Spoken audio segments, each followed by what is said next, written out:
Hi అండి, అందరికీ నమస్కారం అండి. ఫ్రెండ్స్, ఇప్పుడు అందిన వార్త.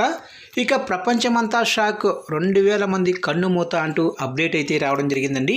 అయితే ఎందుకు సంబంధించిన పూర్తికుందామండి, ఎక్కడ ఏం జరిగింది అనేది క్లారిటీగా తెలుసుకుందామండి. వీడియో మాత్రం పూర్తి వరకు చూడండి ఫ్రెండ్స్, అప్పుడే మనకి పూర్తి సమాచారం అయితే తెలుస్తుంది. ఇక లేట్ చేయకుండా టాపిక్లోకి వెళ్ళిపోదాము.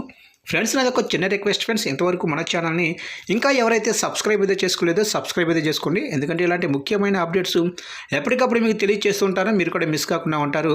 సబ్స్క్రైబ్ అయితే చేసి ఫాలో చేయండి ఫ్రెండ్స్. ఇక లేట్ చేయకుండా టాపిక్లోకి వెళ్ళిపోదాము. ఇక ఇరాన్లో రక్తపాతం, 2000 మంది మృతి.